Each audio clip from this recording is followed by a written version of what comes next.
Today's episode is sponsored by a woman-owned company that's changing the way we think about personal safety. They create safety tools that are powerful, practical, and actually easy to use, including pepper sprays, training tools, and their patent-pending Safely Sidekick. Because safety shouldn't feel complicated, and it definitely shouldn't be a luxury. Being safe should be a given for everyone. Head to livesafely.co and use code BOOKCLUB for your discount today. Hi, I'm Emily. I'm Ashley. This is Reconsidered Unsolved, where we focus on unsolved cases in the pursuit of justice. You're listening to Season 1, Rachel Hansen. On the night of June 3rd, 2022, 19-year-old Rachel Hansen and her boyfriend, Joe Bailey, spent the evening at her apartment, Redstone apartment at Santan Village. They went swimming at the apartment pool, and they were going to have a nice dinner in. Rachel's mom, Kim Hansen, spoke with her around dinner time. Kim was away visiting another family member, and she recalls talking to Rachel about what a nice night they were having. Rachel and Joe had been going through a rocky time in their relationship previously, and they were reconnecting this evening, and Rachel sounded really happy and peaceful when Kim spoke with her. At 2:07 a.m., police received a 911 call from Rachel. The 911 dispatcher answered, and Rachel said, "Hi, I've been shot. Someone broke in and shot me." She also confirmed the intruder was gone and that she was alone. Within 3 seconds of the call, units were dispatched to her complex. The first unit arrived within 5 minutes of the call. Officer Kobziak was the first to report that he was with Rachel. He applied a chest seal while working on the entry and exit wound and began compressions when she was in and out of consciousness. EMS arrived and attempted life-saving measures. They moved to immediately transport her to Chandler Regional Hospital, where she fought valiantly for 3 hours but succumbed to her injuries at 5:12 a.m. This case remains unsolved. So let's get into, Ashley, who we are, why we're covering this case, and what everyone can expect from this series. When we first started thinking about covering crime cases, we did so because of a path that led us there with our other podcast. So we host a podcast called Books with Your Besties that is based off of reading and talking about psychological thriller books. And we did this because we have a book club business. This was something that membership was looking for, a way to talk about or listen about the books when they couldn't be on our Zooms. And so we started hosting this podcast. And at some point, we decided, let's cover a crime case for our Patreon members. And we did some investigating, and we spent a lot of time, and we came up with the case of Kyron Horman, which is an unsolved missing boy case out of Portland, Oregon area. And we hosted an entire podcast episode on this for Patreon and realized ethically, we did not feel comfortable keeping an unsolved case behind a paywall. So we decided, we're not going to do that. Let's just put this out publicly on Books with Your Besties as a one-off. You know, we've done the work here. We had really done as much investigating as we thought we could, sort of in a basic way for that episode. So let's put that out. We did so. We had a really great reception with it from both our own community. It expanded to beyond that community, and the newspaper, the Oregonian's online podcast, picked it up as an interest piece and interviewed us about our investigation of the case as it was the 15-year anniversary. I think a piece of that sticks with me is when the Oregonian interviewed us and said, you know, you're not journalists. You don't have to stick to the same standards that we do, but you did. And I think going into this Rachel Hansen case, it's the same way and the same lens that we are using to report what we find here. Yeah, I agree. We want to bring integrity to this, and the purpose here is to bring awareness and a pursuit of justice, right? To consider these cases as in-depth as possible. I also think it's important to say, and I don't know if we'll leave this in, and we can leave that in when I say it, that we had a lot of behind-the-scenes conversations after Kyron, after we did our episodes on Delphi, after we started looking at Rachel, about what's our purpose, because we're not here to just provide true crime for entertainment or just information. And I think we both felt, I don't know if the word calling is too strong, but we both felt like, I mean, let's be honest, Em, we have cried. We have had sleepless nights. We have had days at a time where our anxiety is at an all-time high, but for some reason, you and I together make a really good team, and we feel like this is something we are needing to insert ourselves in because it feels like we can help. Yeah, and here's the thing is, we're being asked by our community for this platform, and we don't want to be gratuitous with it. We don't want to be exploitative with it. Like, that's the thing I don't like about true crime. But the reality is, then here we go. You're going to get a taste of the psychologist already, because I am a psychology professor.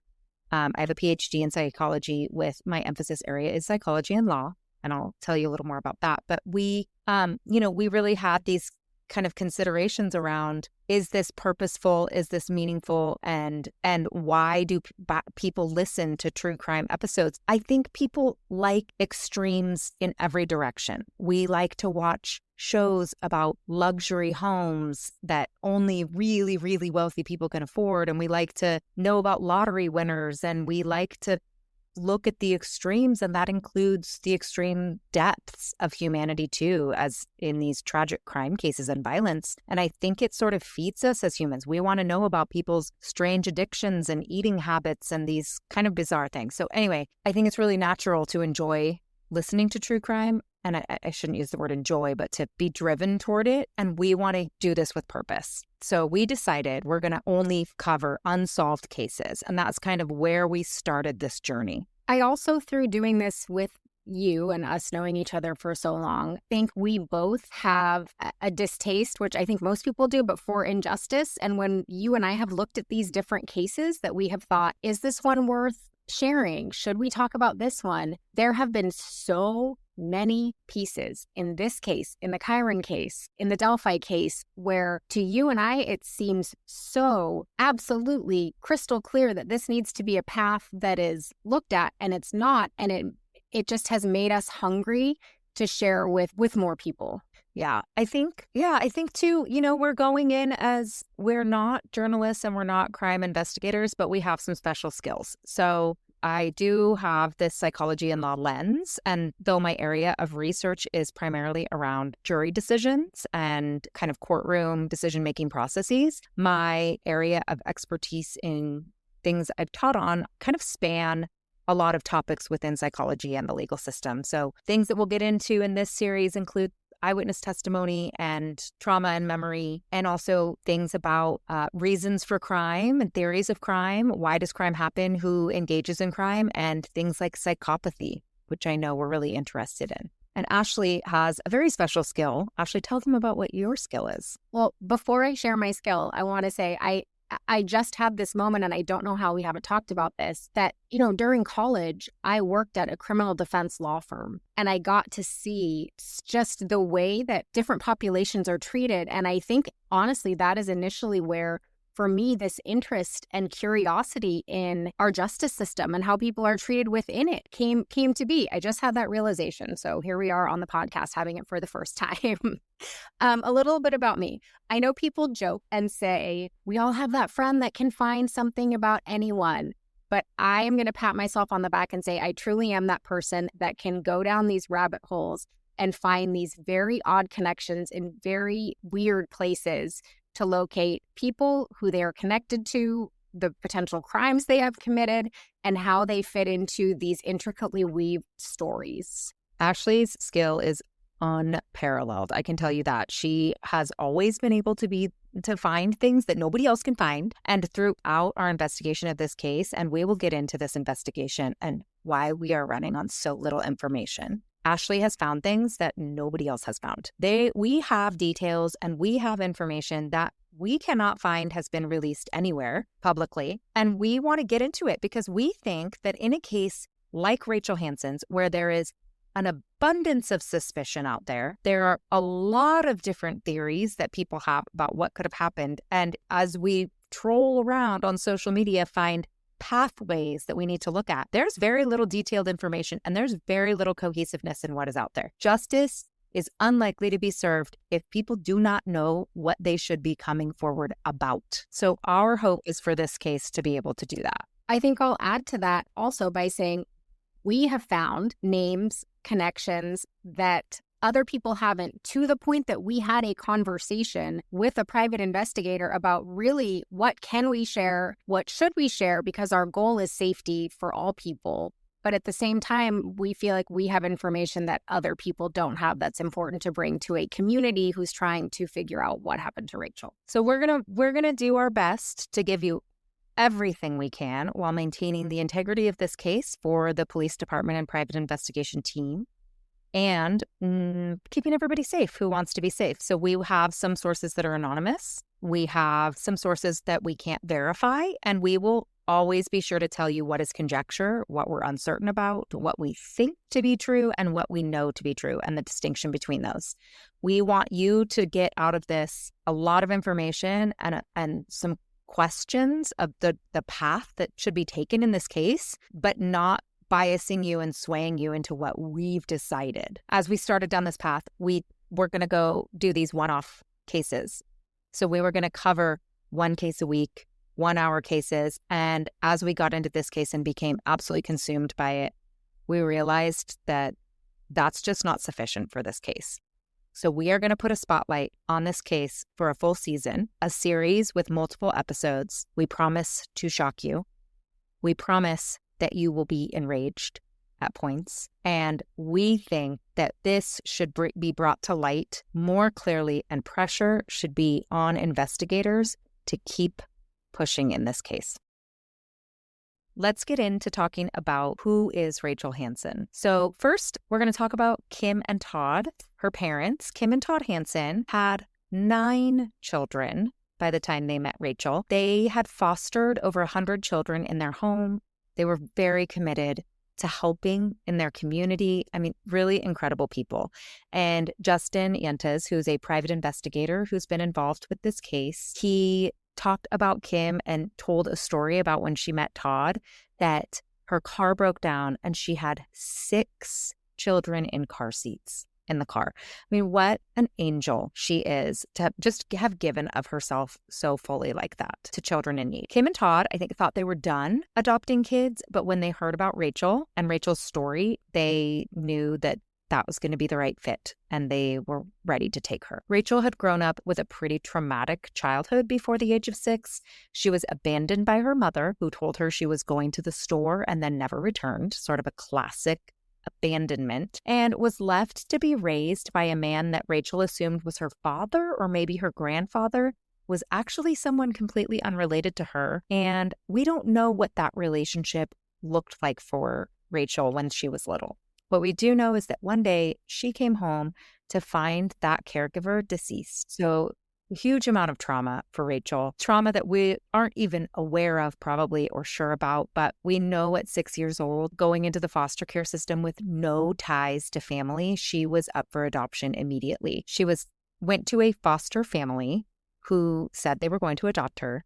And after 6 months, they changed their mind and they put her back in the system. So another trauma and abandonment for Rachel. Kim and Todd heard about all of this. They took her in February, and she was adopted within a couple of months, fully adopted into their home, and they started their life with Rachel. When Rachel came to Kim and Todd, she obviously had had quite a traumatic childhood until then and needed therapy. I had to laugh, not laugh, haha, but Kim and Todd thought that they were done fostering, and they also thought they were done with horses. They had previously had horses, done some horse training, and thought that they were done with horses. Rachel expressed interest in horses, and they got her involved with horses as part of therapy, and Rachel took to it immediately, absolutely immediately. So they got her own horse. It was at this point that Kim started telling us what an absolute firecracker, go-getter. I mean, Em, I think everybody we have talked with so far who has had a personal relationship with Rachel has used words like that to say she's bold, she's a firecracker, she's a go-getter. We're going to have Kim right now tell you in her own words what firecracker looks like in terms of Rachel being this little teeny tiny girl climbing on her horse in their backyard. It sounds like before the sun was even rising. And then Rachel came and she would sit on the fence looking out at the pasture and say, I just wish I had a horse. So we had to get back in the horse business. When she was little, she would be up early as soon as the sun was up and she learned how to lead a horse over to the fencing so she could climb up the fence and throw her leg over. And so I would often wake up and come downstairs to look out and see her just laying on the back of a horse. As we talked with Kim about Rachel, we got to know so much more about her.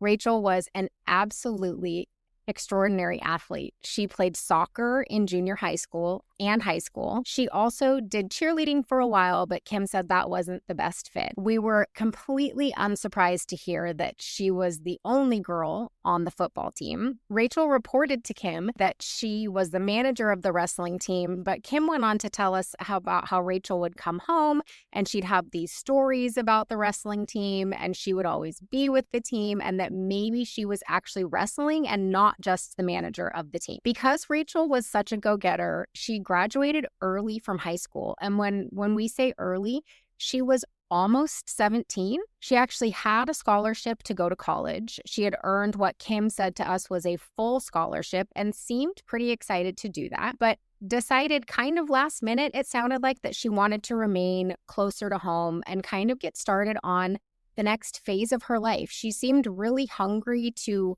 grow up, and not in a hurried sort of way, but in a I have a lot to offer the world sort of way, and I'm kind of excited to get started. So Rachel started a horse business. She had all of this history of working with horses, training horses, being around horses, and decided to start her own business. On Instagram, it was referred to as DTR. She has a business page where she was posting in 2022.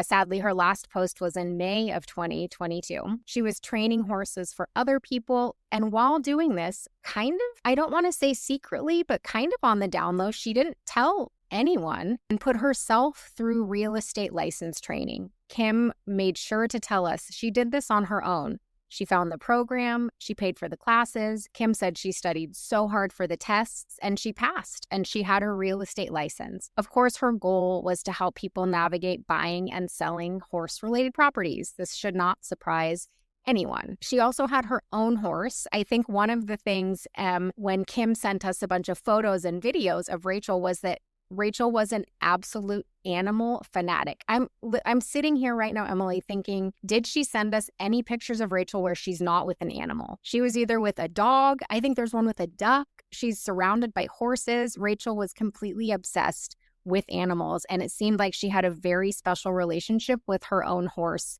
Dash. And we have some pictures of Dash that we will put in our show notes for you.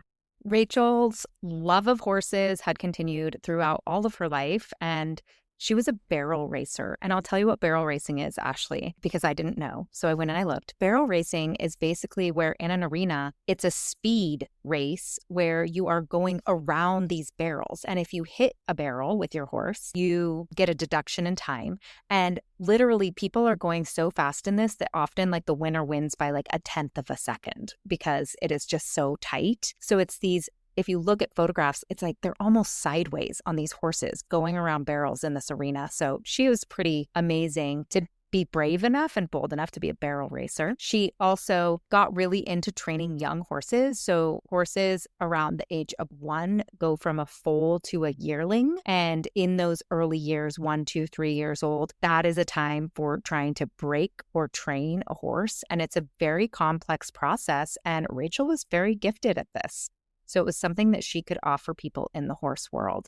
So she had all these ambitions, and I love that she really stayed true to her roots. She loved horses, she loved her horse Dash, and she was going to work in that industry, whether it was for others or herself, and expand to something really sustainable like real estate within it. We also know from talking with Kim and from Rachel's own Instagram and Facebook pages and posts that she had written that she did struggle with some anxiety and some depression. In 2020, Rachel wrote an Instagram post, and I'm going to read it to you. It was at the very end. I think it was December 30th or 31st of 20. She said, "Everyone has had so much to say about this year. So many stories to tell, so many opinions to share. I don't, in fact. I'm at a loss for words. And as the year is coming to an end, I'm frustrated because I have no explanation. I'm anxious because I don't honestly know if the next one is going to be better than the last. On a personal level, 2020 was a good year for me. It was a year of growth. My business thrived. I met so many new people, had the opportunity to work with some amazing horses, and most importantly, I maintained health and financial stability, and for that, I am blessed. I turned 18 this year, and it was a hard first year as an adult, seeing the real world, seeing people suffer, really being right there within the politics, racial division, and everything else. Not just a little innocent girl on the sidelines anymore. Yes, things were well, but I have to say the world took a toll on my mental health this year. It strained my faith as I consistently find myself asking the question, why? As we speak, I'm sitting here asking myself why as the year comes to an end. Millions of lives taken, divisions still in full force, COVID still circulating, and I'm just upset and confused. I pray for a better year, but realistically, tomorrow is just the day after today. I'm starting the year off in my dream job. I'm with a boy I love. I have a family that is my world. I'm strong and I am healthy. The next year is going to be about health for me. Healthy eating, healthy habits, healthy relationships, healthy everything. I want to thrive, and I want to help others do the same. Goodbye 2020, hello 2021. So Rachel also, we know, just before she died, we mentioned that she was with her boyfriend, Joe Met Bailey, that evening. And she met Joe Met in October of 2021, and it was absolutely one of those fast and furious, true love relationships for them. Though being young and with a lot of environmental factors, it had a lot of challenges and rocky points. And we're actually going to get really in depth about that relationship in a later episode. But we do know that they loved each other so much that they got engaged. And we found social media posts of their engagement in January of 2022. But by June, they had called off their engagement at one point and were working on finding their way back to each other. Through doing our research for this case and talking with people who know Rachel, in looking at all of Rachel's social media pages, we have absolutely, I think I can say, fallen in love with Rachel. And it's devastating that such a bright light was snuffed out early before she was able to reach her potential and bring to the world what she had planned. Here is Kim Hansen again, Rachel's mom. I think you're a really good mom. Thank you. Well, I made a promise to her that I would. We will not give up. So, yeah. We can't wait to get into this case with you in the next episodes. You will not believe the things that were happening to Rachel around her and in her life in the days before her death. The days and months were full of chaos from various sources, and we will tell you the stories about all of those things. Please listen, stay tuned, share this with everyone as we get into the details of who killed Rachel Hansen. Thanks for listening. Join us on Patreon at the Creepy Book Club to continue the conversation and for monthly bonus episodes. Also catch our other podcast, Books with Your Besties, where we talk all about thriller books. Thanks to our producers, editors, and research team, which is just us.